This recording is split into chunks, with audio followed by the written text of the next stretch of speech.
A los 72 años, regresé de la consulta médica y encontré a extraños ocupando mi casa. Mi propia hija dijo: «Ya lo decidimos, mamá, te vas a un asilo». Mi nieto ya estaba guardando mis cosas en cajas de cartón. Mantuve la calma y dije solo una frase. Antes de empezar, díganme en los comentarios, ¿de qué país nos están viendo? Me encanta saber de dónde vienen las personas que siguen mis historias. Tengo 72 años y creía que conocía a mi hija. Pensé que después de todo lo que pasé para criarla, después de cada sacrificio, cada noche sin dormir, cada peso ahorrado, ella sería diferente, que ella me vería, que le importaría. Estaba equivocada. La consulta con el cardiólogo había sido a las 3 de la tarde. Nada grave, solo el chequeo de rutina que todo adulto mayor debe hacerse. La presión un poco alta, pero controlada con las medicinas. El médico dijo que yo estaba bien, considerando la edad. Dijo que siguiera caminando por las mañanas, que mantuviera la dieta ligera, que no me estresara. No me estresara, como si la vida permitiera esa elección. Regresé a casa a las 5:15 de la tarde. Recuerdo la hora porque miré el reloj del tablero del taxi, calculando si todavía tendría tiempo de preparar algo rico para la cena.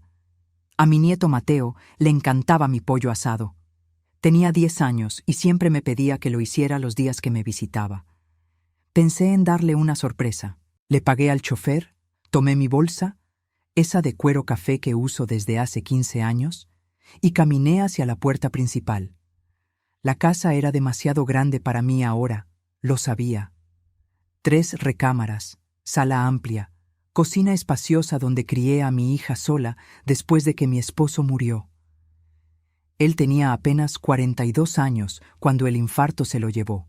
Yo tenía 35 y nuestra hija Regina tenía 5. Vendí el departamento pequeño donde vivíamos, usé su seguro de vida y compré esta casa en la colonia del Valle. Era mi orgullo. Cada ladrillo representaba una elección que tomé. Cada cuarto guardaba un recuerdo de lucha y superación. Puse la llave en la cerradura y noté algo extraño. La puerta no tenía seguro. Mi primer pensamiento fue que había olvidado cerrar por la mañana. A veces pasaba. La edad trae esos pequeños olvidos, aunque odiaba admitirlo. Pero no. Recordaba claramente haberle dado 2 vueltas a la llave, como siempre lo hacía. Empujé la puerta despacio. Voces. Muchas voces, risas que venían de la estancia. Entré, y el olor fue lo primero que me golpeó. Café recién hecho y algo dulce, tal vez un pan de elote, pero no era mi café, no era mi comida. El olor era diferente, extraño en mi propia casa. Caminé por el pasillo y me detuve en la entrada de la sala. Había al menos 6 personas ahí. A algunas las reconocí vagamente. Parecían conocidos de mi hija, tal vez colegas del trabajo o amigos. Otros eran completos extraños. Estaban sentados en mi sofá, en mis sillones, bebiendo en mis tazas, como si esa fuera su casa. Una mujer rubia que nunca había visto se rió fuerte de algún chiste. Un hombre con barba le movía al celular, con los pies descalzos sobre mi mesa de centro, esa que compré en un bazar de La Lagunilla hace 20 años. Me quedé ahí parada, invisible, con la bolsa todavía colgada del brazo. Fue cuando vi a Regina saliendo de la cocina con una charola de galletas. Mi hija. 42 años, el cabello negro recogido en un chongo perfecto, usando ese vestido azul que le regalé la Navidad pasada. Estaba sonriendo, atendiendo a la gente como si fuera la anfitriona perfecta. Entonces sus ojos se encontraron con los míos. La sonrisa no flaqueó. No pareció sorprendida ni apenada. Solo puso la charola sobre la mesa y vino hacia mí con esa expresión que yo conocía bien, la expresión de quien está a punto de explicarle algo obvio a alguien que no entiende nada. «Mamá», dijo ella, y su voz era calmada, casi gentil. «Tenemos que platicar». No respondí. Solo la miré a ella, luego a los extraños en mi sala y luego de vuelta a ella. «Ven conmigo», dijo Regina, tomándome del brazo con delicadeza y guiándome al pasillo. Pasamos por el comedor, donde otras 2 personas que no conocía estaban sentadas, y seguimos hasta mi recámara. Fue cuando vi las cajas cajas de cartón apiladas al lado de mi cama. Cajas abiertas, ya a medio llenar con mi ropa, mis libros, mis pertenencias. Mi nieto Mateo estaba ahí, doblando uno de mis abrigos de invierno con cuidado exagerado, como si estuviera siguiendo instrucciones precisas. «Mateo», dije, y mi voz salió débil, casi sin sonido. Él levantó la vista hacia mí. 10 años, cabello castaño igual al de su mamá, ojos verdes que heredó del abuelo que nunca conoció. Por un segundo vi culpa en su rostro. Pero luego miró a Regina, como si pidiera permiso para hablar, y volvió a doblar el abrigo. «Mamá, siéntate», dijo Regina, señalando la cama. No me senté. Seguí de pie, encarando a mi hija, esperando una explicación que tuviera sentido. Alguna explicación que no fuera lo que mi corazón ya sabía que era. Regina suspiró. Ese suspiro cansado que siempre daba cuando pensaba que yo me estaba poniendo difícil. «Ya lo decidimos», empezó ella, «que es hora de que te vayas a un lugar más apropiado». Cada palabra cayó como piedra. «¿Apropiado?», repetí. «Un lugar donde tendrás los cuidados adecuados, compañía de personas de tu edad, actividades.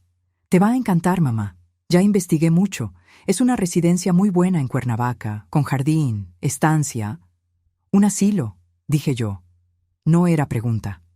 «Una residencia para adultos mayores», corrigió Regina, como si cambiar las palabras cambiara la realidad. «Te estás haciendo más grande. Esta casa es demasiado grande. Es peligrosa. ¿Y si te caes en las escaleras? ¿Y si tienes una emergencia en la noche y no hay nadie aquí para ayudarte?» Mi voz salió más firme de lo que esperaba. «Vivo aquí desde hace 37 años. Nunca me he caído. Nunca he tenido ninguna emergencia». «Todavía no», dijo Regina, y había algo en sus ojos que no lograba identificar. No era preocupación, era determinación. «Pero es cuestión de tiempo, mamá. Tienes 72 años. Ya no puedes vivir sola». «¿Quién dice que no puedo?» «Yo lo digo, y ya lo hablé con Ricardo también». Ricardo era su esposo, un hombre que siempre me pareció muy educado, muy correcto, muy calculador. Trabajaba en finanzas, siempre hablando de rendimientos y del mercado inmobiliario. «¿Y qué tiene que ver Ricardo con mi casa?», pregunté. Regina vaciló. Apenas medio segundo, pero vaciló. «Creemos que es mejor que te vayas a la residencia, y como esta casa es muy grande y ya no la vas a necesitar». «Ustedes se van a mudar aquí», completé. Ella no lo negó. Solo levantó la barbilla, de esa forma defensiva que siempre hacía cuando sabía que estaba mal, pero no quería admitirlo. «Tiene sentido, mamá. La casa está a tu nombre, pero eventualmente será mía de todos modos.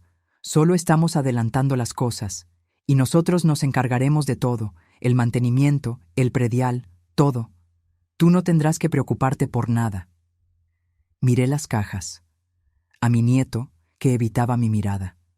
A mi hija, que me miraba con esa certeza inamovible de quien cree que está haciendo lo correcto.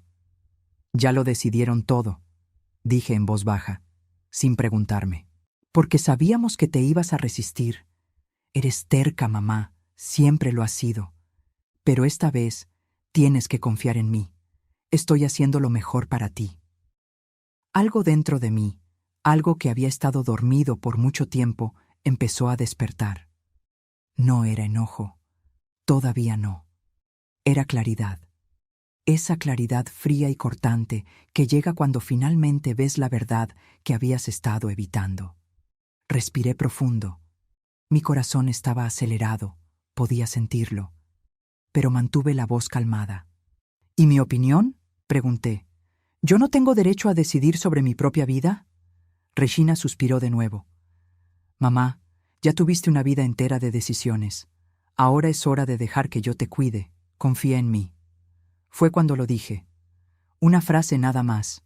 Calma, Clara, definitiva. «Quiero a todos fuera de mi casa en 30 minutos». La recámara se quedó en silencio. Regina parpadeó, como si no hubiera entendido. Mateo dejó de doblar el abrigo, con las manos suspendidas en el aire. «¿Cómo?», dijo Regina, y por primera vez escuché incertidumbre en su voz. Me escuchaste. Te quiero a ti, a tu esposo, a tu hijo y a todos esos extraños fuera de mi casa. Ahora. Mamá, no estás pensando bien. Estoy pensando muy claramente, dije, y cada palabra salió firme. Esta es mi casa. Yo pago los servicios, yo decido quién entra y quién sale, y estoy decidiendo que ustedes se salgan. La expresión de Regina cambió. El barniz de preocupación maternal desapareció y reveló algo más duro por debajo. Cruzó los brazos. Estás siendo irracional. Puede ser, respondí, pero es mi irracionalidad en mi casa.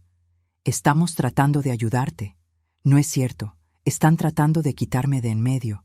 Regina dio un paso al frente, alzando el tono de voz. Esto es ridículo. ¿Crees que quiero tu casa? ¿Crees que estoy haciendo esto por interés? No respondí, solo la miré fijamente. Y mi silencio lo dijo todo. Se puso roja. No lo puedo creer. Después de todo lo que hemos hecho por ti.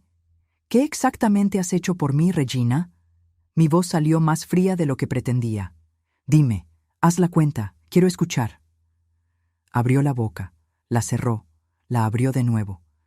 Yo vengo aquí cada semana. Vienes una vez al mes, si acaso, y siempre deprisa, siempre con alguna excusa para irte pronto. Tengo una vida, trabajo, familia. Yo también la tenía, dije, y aún así te crié sola. Regina retrocedió como si le hubiera pegado.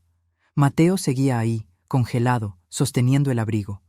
Miré a mi nieto y se me apretó el corazón. Él no tenía la culpa. Era solo un niño siguiendo órdenes de sus papás. Mateo, mi cielo, dije suavemente, puedes dejar mis cosas ahí. Gracias por ayudar, pero ya no hace falta. Él miró a su mamá, inseguro. Mateo, continúa, ordenó Regina con la voz tensa. ¡Regina! Mi voz cortó el aire como navaja. No uses a tu hijo como escudo. Sabes que estás mal. Siempre lo supiste. Me miró por un largo momento. Luego dio media vuelta y salió de la recámara pisando fuerte. Escuché voces en la sala, Regina hablando rápido, explicando algo. Las pláticas cesaron. Hubo movimiento, sonidos de gente levantándose, tomando bolsas y chamarras. Me quedé ahí, escuchando cómo mi casa se vaciaba. Pasos en el pasillo, la puerta principal abriéndose y cerrándose varias veces. Voces afuera, curiosas, confundidas. Mateo me miró una última vez antes de salir. Había algo en sus ojos. Disculpa, tal vez, o confusión. No tuve tiempo de descubrirlo. Regina apareció en la puerta y lo llamó con un gesto brusco.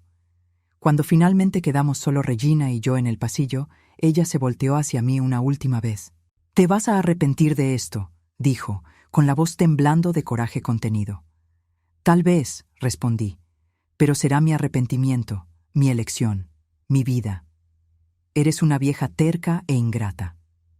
Las palabras debieron doler, debieron hacerme retroceder, disculparme, suavizar las cosas como siempre hice toda mi vida, pero no dolieron, solo confirmaron lo que ya sabía. «Puede ser», dije calmadamente, «pero soy una vieja terca e ingrata en mi propia casa». Regina salió azotando la puerta. Me quedé ahí parada en el silencio que siguió. La casa, que minutos antes estaba llena de voces y movimiento, ahora estaba absolutamente quieta. Podía escuchar el reloj de la sala, ese antiguo de péndulo que fue de mi madre. Tic-tac, tic-tac, tic-tac. Caminé despacio hacia la estancia. Las señales de la invasión seguían por todas partes. Tazas sucias en la mesa, migajas en el sofá, un cojín fuera de su lugar. Empecé a recoger. Llevé las tazas a la cocina, lavé una por una con cuidado. Acomodé los cojines, le pasé un trapo a la mesa. Limpié cada rastro de esas personas hasta que la casa volvió a parecer mía. Cuando terminé, ya eran casi las 7 de la noche. Me senté en mi sillón favorito, ese cerca de la ventana desde donde puedo ver el jardín, y dejé que el cansancio me invadiera. No era solo cansancio físico, era algo más profundo, el cansancio de quien acaba de descubrir que fue traicionada por su propia hija. Porque era eso, ¿no? Traición. Regina no había actuado por preocupación, había actuado por conveniencia, por interés. Quería mi casa y pensó que yo sería fácil de quitar, como un mueble viejo que ya no sirve. Las lágrimas vinieron sin aviso. No lloré con sollozos dramáticos, solo lágrimas silenciosas corriendo por mi cara, mojando mi blusa. Lloré por la hija que pensé que había criado y por la hija que realmente existía. Lloré por los años de sacrificio que no significaron nada para ella. Lloré por la soledad de darme cuenta de que estaba realmente sola en el mundo. Cuando las lágrimas se secaron, me limpié la cara y me levanté. Fui a mi recámara, miré las cajas todavía abiertas, mi ropa doblada a medias. Empecé a desempacar todo. Saqué mi ropa de las cajas y la puse de vuelta en el closet, cada prenda en su lugar. Regresé mis libros al estante, guardé mis pertenencias. No iba a ningún lado. No me iban a sacar de mi propia vida como si fuera un estorbo. Pero mientras acomodaba, una parte racional de mi mente empezó a trabajar. Regina no se iba a rendir. Conocía a mi hija demasiado bien. Ella creía que tenía la razón, y la gente que cree que tiene la razón no se detiene fácilmente. Necesitaba protegerme. Necesitaba asegurar que esto no pasara de nuevo. A la mañana siguiente desperté con un plan. Primero, le llamé a mi abogado. El licenciado Sergio había llevado mis papeles por años, desde que compré la casa. Era un hombre meticuloso, cuidadoso, exactamente el tipo de persona que necesitaba ahora. «Doña Marta», dijo él cuando contestó. «¡Qué sorpresa! ¿En qué puedo ayudarla?» Le conté todo, cada detalle, desde que llegué a casa hasta la expulsión de Regina. Él me escuchó en silencio, haciendo preguntas ocasionales, anotando información. «Entiendo», dijo cuando terminé. «¿Y qué es lo que usted quisiera hacer?» «Quiero garantizar que esto no pase de nuevo. Quiero proteger mi casa, mis decisiones. Quiero tener la certeza de que mientras yo esté viva y lúcida, nadie pueda sacarme de aquí contra mi voluntad». «Eso es totalmente posible», respondió el licenciado Sergio. «Podemos redactar algunos documentos. Un poder con instrucciones muy específicas, nombrando a alguien de su confianza solo para situaciones de incapacidad comprobada. También podemos actualizar su testamento, incluir cláusulas que protejan sus intereses». «Hágalo», dije. «Entre más pronto, mejor. Quedamos de vernos en 2 días». Colgué el teléfono sintiéndome un poco más segura, pero todavía vulnerable. Regina tenía llaves de la casa. Podía regresar en cualquier momento. Llamé a un cerrajero. A las 2 de la tarde, todas las cerraduras estaban cambiadas. Eran chapas nuevas, modernas, más seguras. El cerrajero me entregó 3 llaves. Una la guardé conmigo, otra la escondí en un lugar seguro, y la tercera, la tercera quedó guardada para emergencias. Después, hice algo que nunca pensé que haría. Instalé cámaras. No eran muchas. Una en la puerta principal, una en la puerta de atrás, una en la estancia. Pequeñas, discretas pero funcionales. El técnico que las instaló me enseñó a ver las imágenes por el celular. «Es sencillo, doña Marta», me explicó con paciencia. «Usted abre la aplicación aquí y puede ver todo en tiempo real. Si alguien aparece, le llega una notificación». Practiqué unas cuantas veces hasta estar segura de que sabía usarla. Cuando todo estuvo listo, me senté de nuevo en mi sillón y miré a mi alrededor. La casa se veía igual, pero algo había cambiado. No eran solo las cerraduras o las cámaras, era yo. Por 3 días no pasó nada. Nada de llamadas, nada de visitas. Silencio total de parte de Regina. El silencio era peor que el coraje. Significaba que estaba planeando algo. Al 4.º día sonó el timbre. Miré por el celular antes de abrir. Una mujer estaba en la puerta. Edad media, ropa formal, maletín de piel en la mano. No la reconocí. Abrí la puerta solo un poco, con la cadena de seguridad todavía puesta. «¿Doña Marta Silva?», preguntó ella con una sonrisa profesional. «Sí. Mi nombre es la licenciada Paula Méndez. Soy trabajadora social. Su hija se puso en contacto conmigo, preocupada por su situación». Se me revolvió el estómago. ¿Mi situación? Ella mencionó que usted vive sola, que es de edad avanzada, que podría necesitar algún tipo de acompañamiento. No necesito acompañamiento, dije, manteniendo la voz educada pero firme. Estoy segura de que no, doña Marta. Pero si me permite entrar, podemos platicar un poco. Es solo una evaluación informal, nada oficial. Solo quiero asegurarme de que todo esté bien con usted. Me quedé ahí parada, debatiendo internamente. Parte de mí quería mandar a la mujer a volar, cerrar la puerta y ya. Pero otra parte, la parte que todavía creía en hacer las cosas correctamente, sabía que negarme podía parecer sospechoso. Un momento, dije. Cerré la puerta, quité la cadena y abrí completamente. Pase, por favor. La licenciada Paula entró, mirando a su alrededor con esa mirada evaluadora que los profesionales aprenden a disfrazar, pero nunca logran esconder del todo. Le ofrecí café. Aceptó. Fuimos a la cocina y mientras lo preparaba, ella siguió haciendo preguntas. ¿Cuánto tiempo lleva viviendo sola? Desde que mi hija se casó. 17 años. ¿Y cómo ha sido? ¿Puede cuidar la casa usted sola? Miré mi cocina. Limpia, organizada, todo en su lugar. Como puede ver, perfectamente. ¿Y el súper? ¿Lo hace usted misma? Voy al mercado cada semana.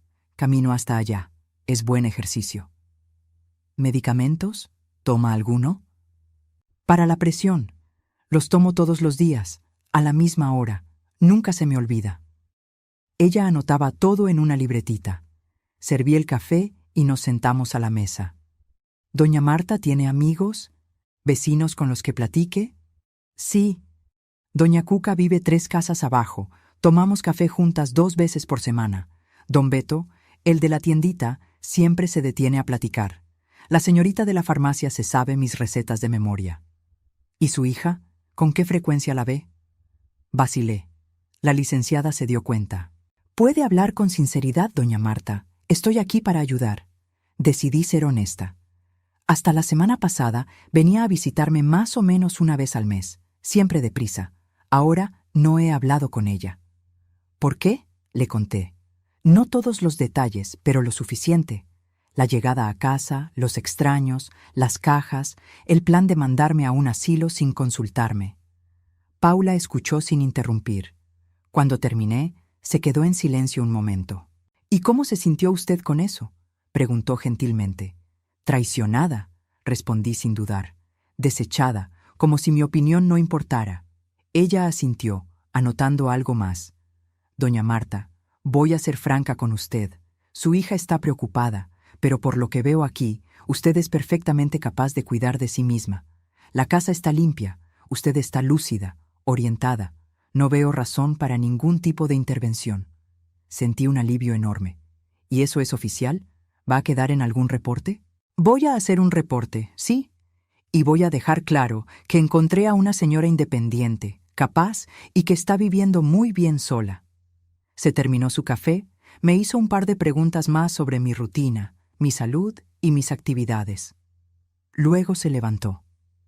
Muchas gracias por el café, doña Marta, y si necesita algo, lo que sea, aquí tiene mi tarjeta. Acepté la tarjeta y la acompañé a la puerta. En cuanto se fue, le llamé inmediatamente al licenciado Sergio. Mandaron a una trabajadora social, dije sin rodeos.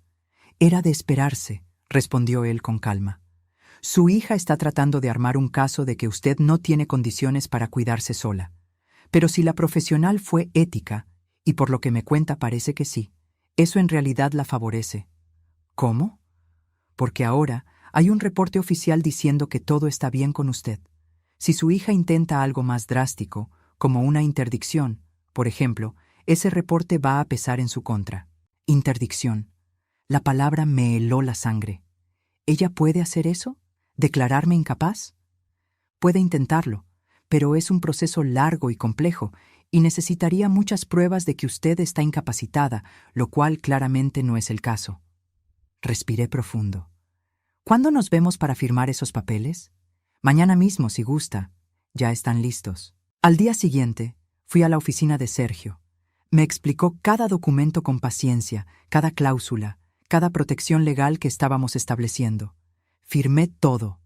El poder, el testamento actualizado, mis directrices de voluntad anticipada, documentos que garantizaban que mis decisiones serían respetadas mientras yo estuviera viva y fuera capaz. ¿Y si de verdad intenta la interdicción?, pregunté.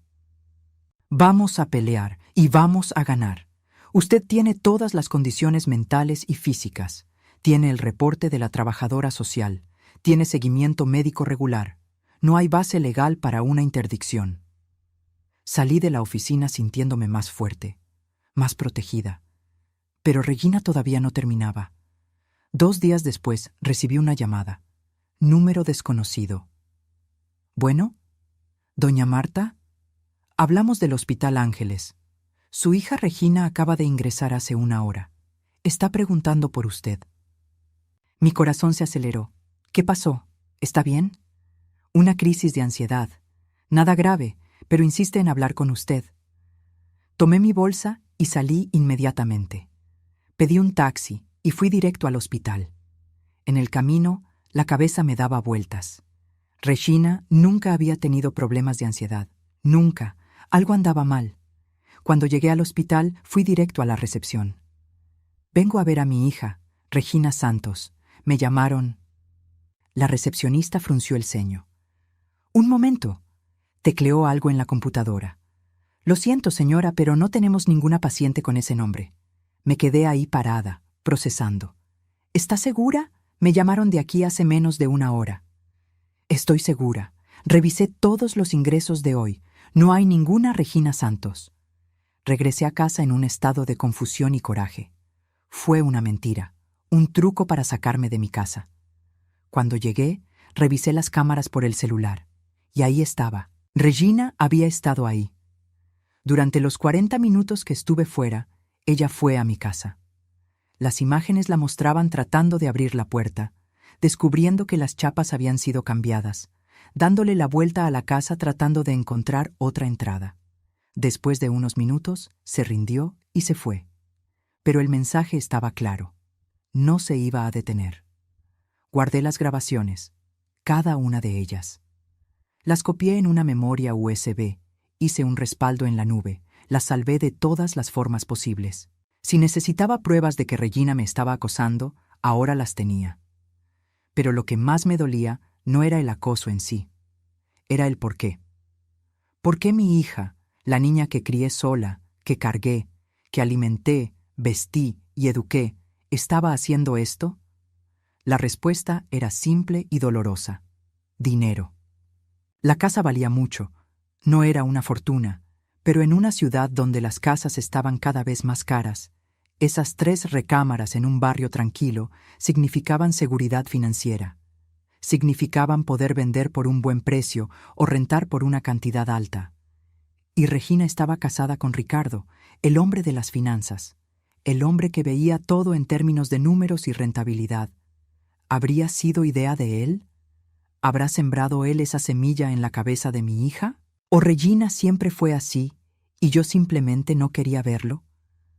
Recordé cuando era adolescente, siempre queriendo las cosas más caras, siempre comparando nuestra casa modesta con las mansiones de sus amigas ricas.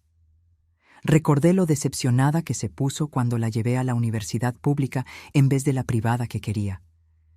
Pero mamá, todas mis amigas van a ir a la Ibero, se había quejado. Y tú vas a ir a la UNAM, es casi gratis y la calidad es mejor, le respondí. Había estado de mal humor durante semanas. Aún así, pagué por todo lo que necesitó. Libros, materiales, ropa adecuada para sus prácticas. Trabajé el doble como costurera para asegurar que no le faltara nada.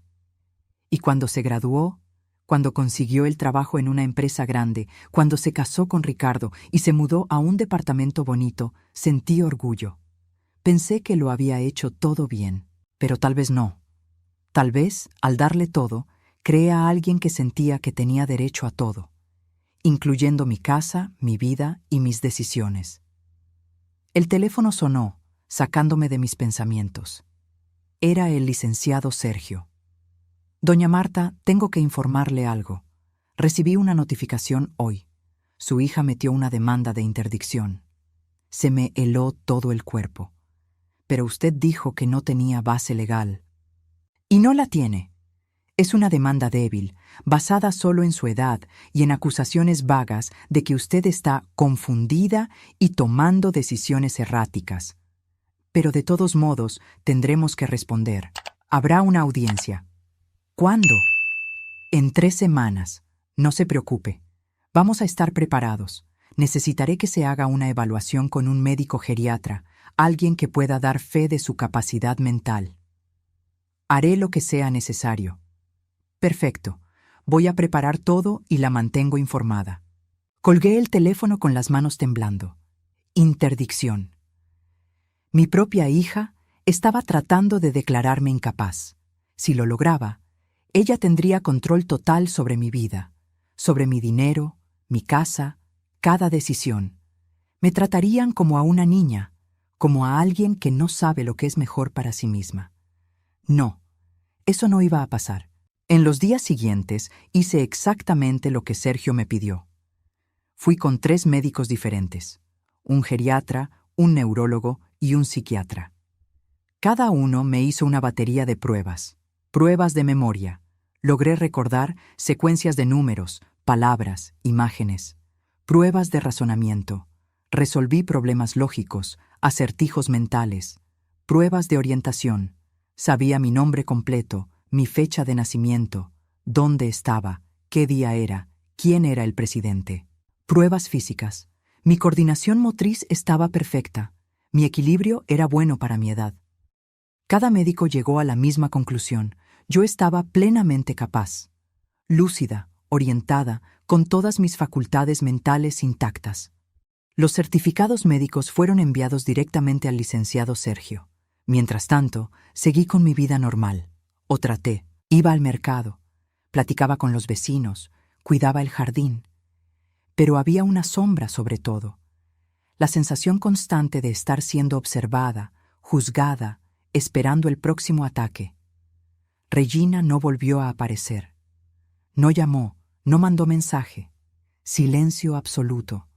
Pero yo sabía que se estaba preparando para la audiencia, probablemente reuniendo lo que fuera que ella creyera que servía como prueba de mi incapacidad. Doña Cuca, mi vecina, notó mi tensión.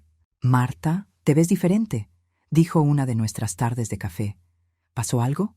Le conté todo. Me escuchó con los ojos bien abiertos, moviendo la cabeza con incredulidad. «¿Tu propia hija? No lo puedo creer. ¿Cómo es posible?» «Créelo», dije con amargura. «Está pasando». «¿Y qué vas a hacer?» «Pelear. No voy a dejar que me quite mi independencia».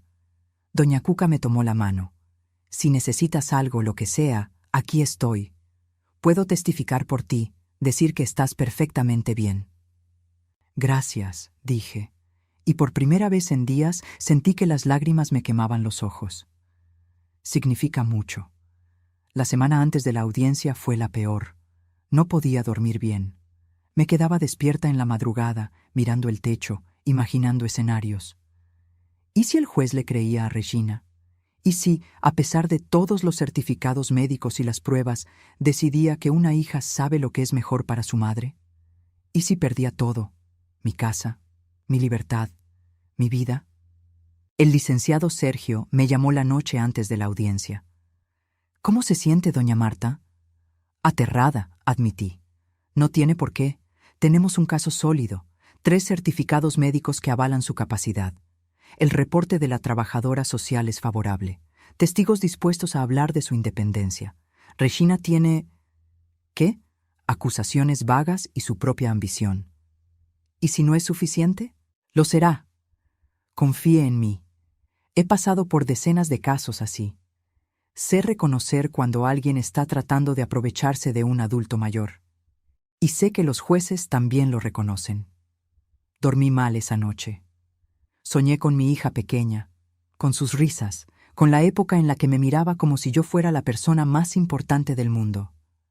¿Cuándo se había transformado ese amor en ambición? La mañana de la audiencia amaneció fría. Me puse mi mejor ropa, un traje sastre azul marino que compré para la boda de Regina, y me arreglé el cabello con cuidado. Quería verme exactamente como era, una mujer lúcida, capaz, que sabía cuidarse sola. Sergio pasó por mí a la casa. En el camino al juzgado repasamos todo una vez más. Sea usted misma. Responda las preguntas con calma y claridad. No deje que la provoquen. No demuestre coraje, aunque lo sienta. ¿Y si ella está ahí? ¿Regina? Va a estar ahí. Es parte del proceso. Pero no tiene que mirarla, no tiene que reconocerla. Enfóquese en el juez, en las preguntas y en sus respuestas. Cuando llegamos al juzgado, mi corazón iba a 1000, pero mis manos estaban firmes. Entramos a la sala de audiencias, y ahí estaba ella. Regina, sentada al otro lado de la sala con su abogado. Vestida de forma conservadora, el cabello recogido, sin maquillaje exagerado, tratando de verse como la hija preocupada. Nuestros ojos se cruzaron por medio segundo. Vi algo en su mirada, desafío, determinación y tal vez un destello de culpa rápidamente reprimido. Desvié la mirada y me senté junto a Sergio. El juez entró. Era un hombre de edad media, cabello canoso, expresión seria pero no dura. La audiencia empezó. El abogado de Regina habló primero. Presentó la solicitud de interdicción, alegando que yo estaba en edad avanzada, viviendo sola, sin condiciones adecuadas para cuidarme. Mi cliente está profundamente preocupada por la seguridad de su madre, dijo con voz solemne. Doña Marta tiene 72 años, vive sola en una casa demasiado grande para ella. Recientemente ha demostrado comportamiento errático, hostilidad sin razón, paranoia. Como si proteger mi propia casa fuera paranoia. Además, continuó el abogado, doña Marta rechazó ayuda profesional, expulsó a familiares de su casa, cambió las cerraduras como si la estuvieran persiguiendo. Son señales claras de que algo no anda bien. Cuando terminó, fue el turno del licenciado Sergio. Su señoría, empezó él, con voz calmada y firme. Lo que estamos presenciando aquí no es un caso de incapacidad mental, sino un intento claro e inescrupuloso de una hija por tomar el control de los bienes de su madre. Presentó los certificados médicos, uno por uno, leyó fragmentos relevantes. Paciente lúcida, orientada en tiempo y espacio. Todas las pruebas cognitivas dentro de la normalidad. No presenta signos de demencia, Alzheimer o cualquier otra condición que comprometa su capacidad de decisión. Después, presentó el reporte de la trabajadora social. La profesional deja claro que encontró a una señora perfectamente capaz de cuidar de sí misma. Luego Sergio miró directamente al juez.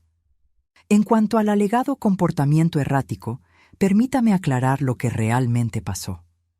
Doña Marta llegó a casa después de una consulta médica y encontró la casa llena de extraños. Encontró a su hija repartiendo sus pertenencias, haciendo planes para mandarla a un asilo sin siquiera consultarla. Encontró sus cosas empacadas como si ya estuviera muerta. Su voz subió un tono, indignada pero controlada. Doña Marta reaccionó como cualquier persona en pleno uso de sus facultades mentales reaccionaría. Defendió su casa, su autonomía, su derecho a decidir sobre su propia vida. Cambió las cerraduras porque su hija, la misma que ahora alega preocupación, invadió su privacidad.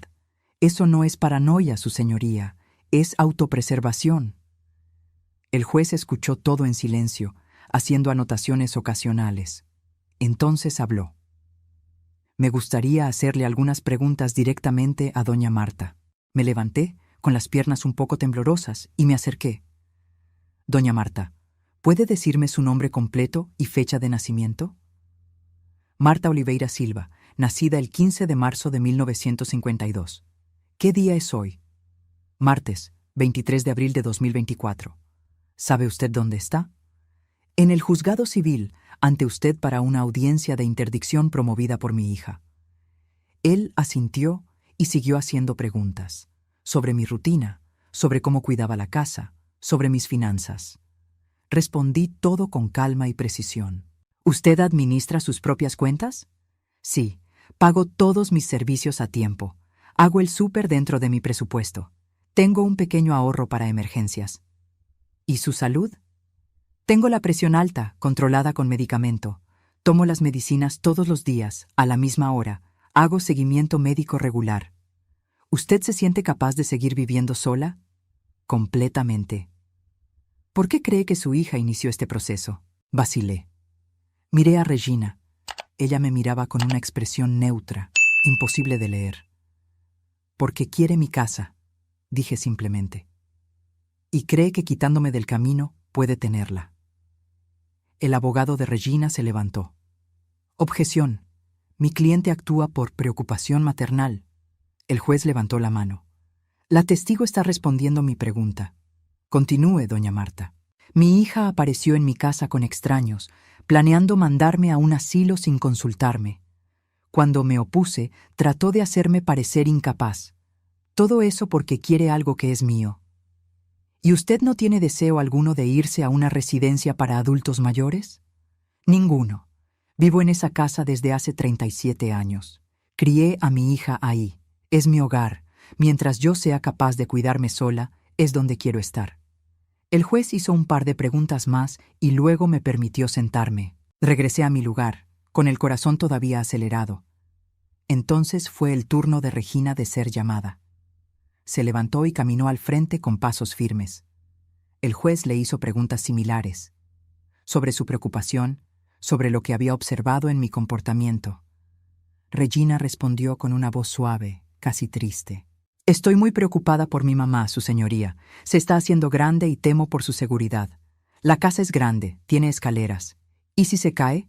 ¿Y si hay una emergencia y no hay nadie para ayudar? Esas son preocupaciones razonables, dijo el juez. Pero su madre parece estarse cuidando muy bien. Por ahora, insistió Regina. Pero, ¿y en 6 meses? ¿En un año? ¿No sería mejor asegurar que esté en un lugar seguro antes de que pase algo malo? Sergio se levantó. Su señoría, ¿puedo hacer una pregunta? El juez asintió. Sergio miró a Regina. ¿Con qué frecuencia visitaba a su madre antes de este incidente? Regina parpadeó. Yo la visitaba regularmente. ¿Regularmente cómo? ¿Una vez por semana? ¿Cada 15 días? Más o menos una vez al mes. ¿Y cuánto tiempo se quedaba? Depende. Unas horas. ¿Unas horas o unos minutos? Regina se puso roja. Tengo una vida ocupada, trabajo, familia. Entiendo. ¿Y en esas visitas mensuales rápidas, notó algún signo de incapacidad mental en su madre? Bueno, no exactamente, pero... ¿Su madre alguna vez olvidó tomar su medicina? No que yo sepa. ¿Alguna vez dejó ollas en la estufa, puertas abiertas o recibos sin pagar? No, pero eso no significa... ¿Su madre alguna vez se perdió o demostró confusión sobre dónde estaba o quién era? No.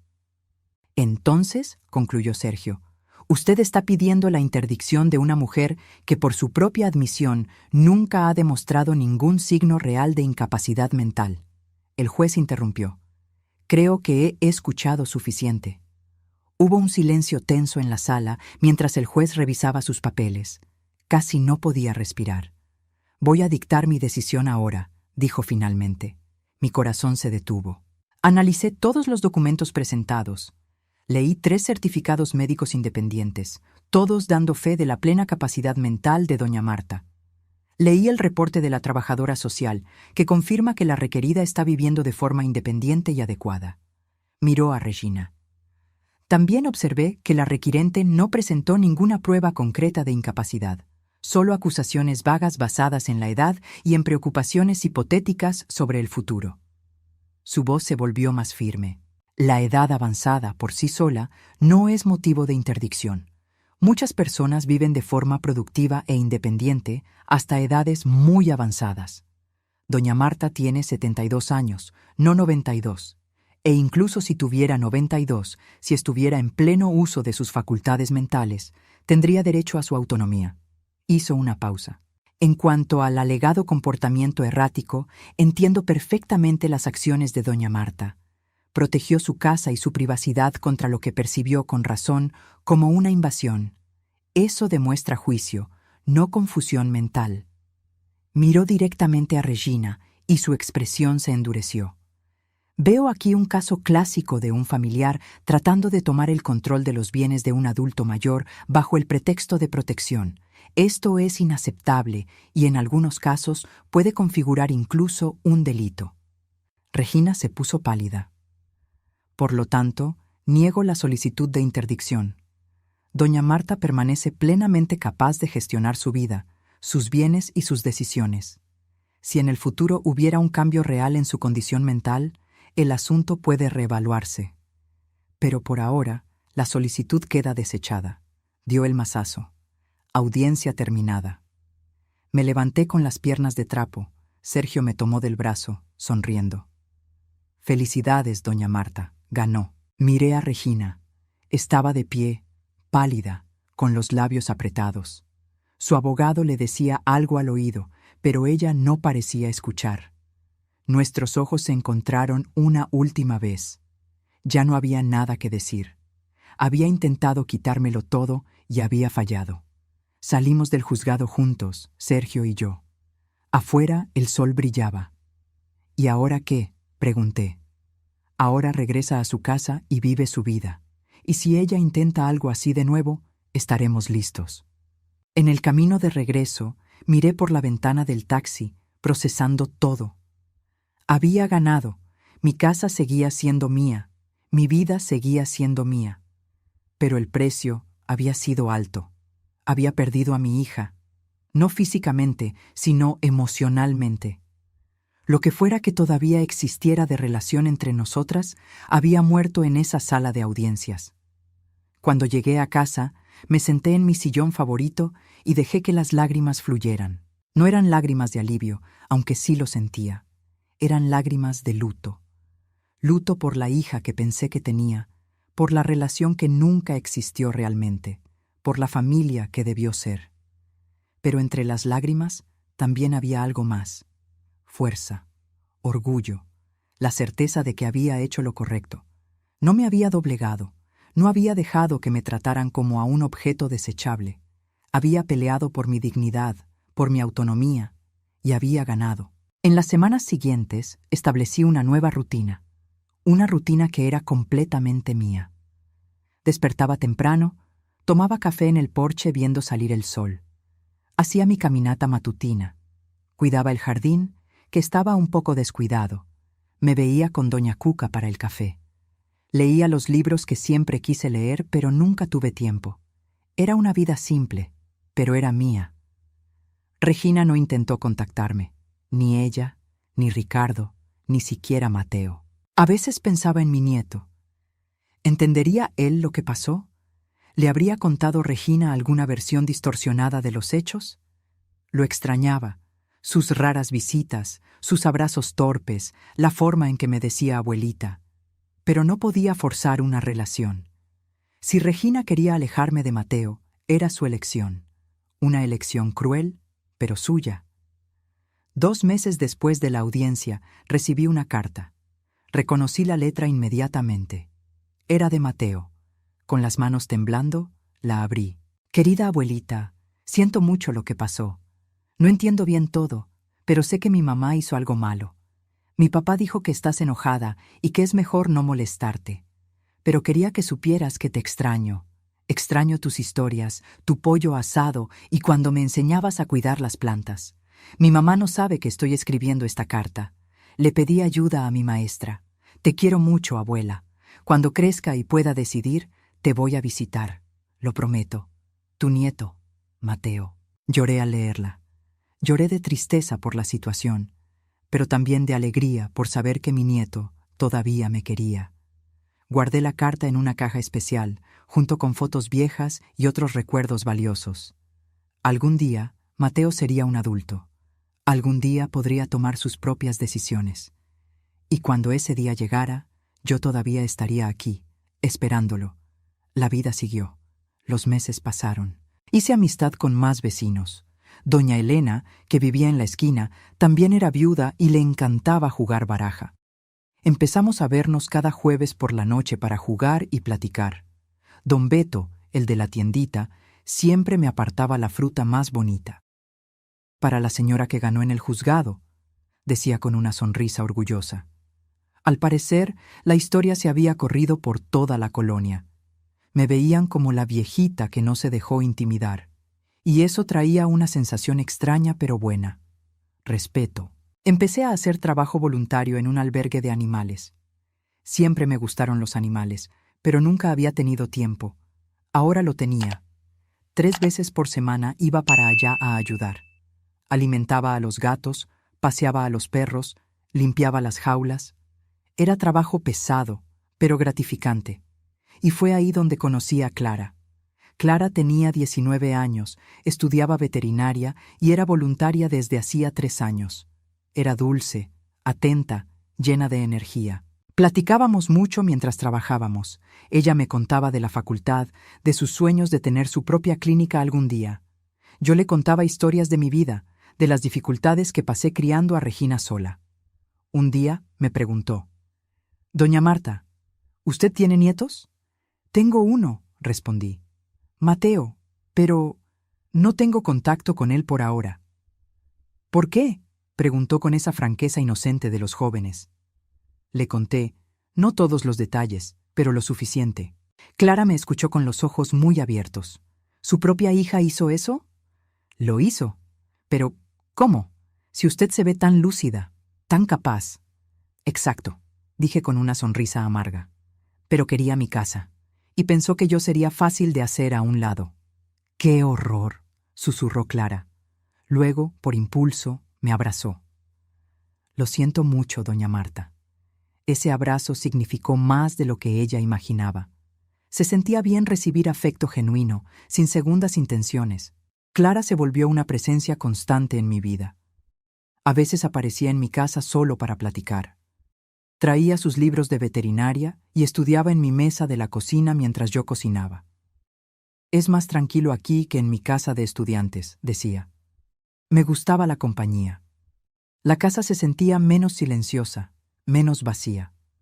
Un día preparé una comida especial. Clara comió con mucho apetito y luego me ayudó a lavar los trastes. «Doña Marta», dijo mientras secaba un plato, «¿puedo hacerle una pregunta personal?» «Claro. ¿Nunca ha pensado en, no sé, rehacer su vida? ¿Conocer a alguien?» Me reí. ¿A los 72 años? ¿Por qué no? Mi abuela conoció a su segundo esposo a los 68. Fueron felices 15 años antes de que él falleciera. La idea era absurda, pero al mismo tiempo no lo era. ¿Por qué no? Todavía estaba viva, todavía tenía mucho que ofrecer. No sé, dije honestamente. Nunca lo he pensado. Debería pensarlo. Usted merece ser feliz, doña Marta. Merece tener a alguien que la valore. Las palabras se quedaron dando vueltas en mi cabeza después de que ella se fue. ¿Será que merecía ser feliz?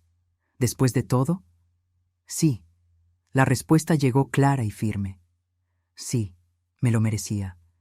Empecé a prestarme más atención a mí misma, a cuidarme más, no por vanidad, sino por respeto propio. Compré ropa nueva. Nada extravagante, solo piezas que me hacían sentir bien. Me pinté el cabello, cubriendo las canas con un castaño suave. Empecé a usar un poco de maquillaje ligero, y funcionó. No en el sentido de conocer a alguien en plan romántico. Eso no pasó, sino en el sentido de sentirme viva otra vez, de verme como algo más que solo una madre rechazada o una abuela alejada. Era Marta, simplemente Marta, una mujer de 72 años con vida por delante. 6 meses después de la audiencia, recibí otra visita inesperada. Sonó el timbre una tarde de sábado. Revisé la cámara y mi corazón dio un salto. Era Mateo, solo, en mi puerta, con su mochila al hombro. Abrí la puerta rápido. «¡Mateo!», me miró con los ojos llenos de lágrimas. «Abuelita, ¿puedo pasar?» «Claro, claro». Lo jalé hacia adentro y lo abracé fuerte. Lloró en mi hombro. No pregunté nada todavía, solo lo sostuve, acariciándole la espalda como hacía cuando era más chiquito. Cuando se calmó un poco, lo llevé a la cocina y le preparé un chocolate caliente. Nos sentamos a la mesa. «¿Qué pasó?», pregunté gentilmente. «Pelearon», dijo, con la voz todavía temblorosa. «Mi mamá y mi papá pelearon feo». «¿Por qué?» «Por dinero. Siempre es por el dinero. Mi papá dijo que mi mamá lo arruinó todo cuando trató de quitarte la casa. Dijo que ahora nadie en la familia confía en ella, que destruyó su reputación. Se me apretó el corazón. No por Regina, sino por Mateo, teniendo que escuchar eso. Y mi mamá gritó que todo era culpa tuya, que eras una egoísta, que... Se detuvo, mirándome con culpa. Perdón, abuelita, no quiero repetir lo que dijo. Está bien, le tomé la mano. No hace falta. Pelean mucho ahora, todos los días, y yo solo quería venir a verte. Te extrañaba. Las lágrimas me quemaron los ojos. Yo también te extrañaba mucho, mi amor. ¿Me puedo quedar aquí?, preguntó con voz chiquita. ¿Solo por hoy? Mañana me regreso, lo prometo. Solo... no quiero estar allá ahorita. Claro que te puedes quedar. Pasamos la tarde juntos. Hice su pollo asado favorito. Vimos películas. Platicamos de la escuela, de sus amigos, de sus clases de guitarra que yo no sabía que estaba tomando. Era como antes, pero mejor, porque ahora sabía que cada momento era valioso. En la noche, cuando ya casi era hora de que se fuera, Mateo me miró serio. Abuela, ¿qué fue lo que realmente pasó? ¿Entre tú y mi mamá? Respiré profundo. Él merecía la verdad, pero una versión apropiada para su edad. Tu mamá y yo tuvimos un desacuerdo muy serio. Ella pensó que sería mejor para mí vivir en otro lugar. Yo no estuve de acuerdo. Y las cosas se pusieron complicadas. ¿Por la casa? En parte. Pero la casa es tuya, ¿no? ¿Tú la compraste? Sí. Se quedó en silencio un momento. Creo que entiendo. Mi mamá a veces, ella quiere las cosas, y cuando no las consigue, se enoja mucho. La observación era tan perspicaz, tan madura para un niño de 10 años. Lo importante, dije yo, es que sepas que nada de esto es tu culpa, y que te quiero muchísimo. Yo también te quiero, abuela. Cuando lo llevé de regreso, él me había dado la dirección nueva, se habían mudado. Regina estaba esperando en la puerta. No dijo nada, solo observó cómo Mateo salía del carro y entraba corriendo a la casa. Nuestros ojos se encontraron por medio segundo. Ya no había coraje en su mirada, solo cansancio, derrota. Pude haber sentido lástima, pero no la sentí. Ella había tomado sus decisiones. Pasó un año desde la audiencia. Mi vida estaba bien, no perfecta, la vida nunca lo es, pero genuinamente bien. Tenía a mis amigos, mi voluntariado, mi casa. Mateo me visitaba a veces, siempre que podía escaparse unas horas. Regina ya no interfería, probablemente dándose cuenta de que sería inútil. Nunca hablamos de lo que pasó. Nunca hubo una reconciliación o una disculpa. Solo distancia. Una distancia segura donde ninguna podía lastimar a la otra. Yo estaba en paz con eso. Una tarde recibí una llamada de Sergio. Doña Marta, tengo noticias. Su hija puso su casa en venta. Ah, fue lo único que pude decir. Al parecer tienen problemas económicos. El matrimonio también parece ir mal. Escuché rumores de una separación. No sentí satisfacción con la noticia, solo una tristeza silenciosa. Gracias por avisarme, dije. Solo pensé que debía saberlo. Por si intenta acercarse otra vez, estaré atenta. Pero Regina no se acercó, ni cuando vendió la casa, ni cuando se divorció de Ricardo 3 meses después, ni cuando se mudó a un departamento pequeño ella sola. Mateo, ahora con 11 años, venía a contarme de cada cambio. Se dividía el tiempo entre sus papás, que tenían la custodia compartida. Mi mamá está diferente, me dijo una vez. Más callada, creo que está triste. Probablemente lo esté, respondí. A veces la vida nos enseña lecciones difíciles. ¿Todavía estás enojada con ella? Pensé en la pregunta. No, no estoy enojada, solo decepcionada y más prevenida. ¿Crees que algún día vuelvan a hablar? No lo sé, mi amor. Tal vez, o tal vez no. Algunas cosas, cuando se rompen, no vuelven a ser como antes. Él asintió, procesando eso con la seriedad que lo caracterizaba. Una mañana de domingo, casi 2 años después de la audiencia, sonó el timbre. Miré la cámara y mi corazón dio un vuelco. Era Regina, sola, sin abogado, sin planes malvados. Solo Regina, viéndose más vieja, más cansada de lo que recordaba. Vacilé. Mi mano se quedó sobre la chapa. Entonces abrí la puerta, pero sin quitar la cadena de seguridad. «Mamá», dijo ella, y su voz tembló. «Regina». Nos quedamos ahí, mirándonos por la rendija de la puerta. «Yo... ¿puedo pasar?», preguntó. «Depende». «¿A qué?»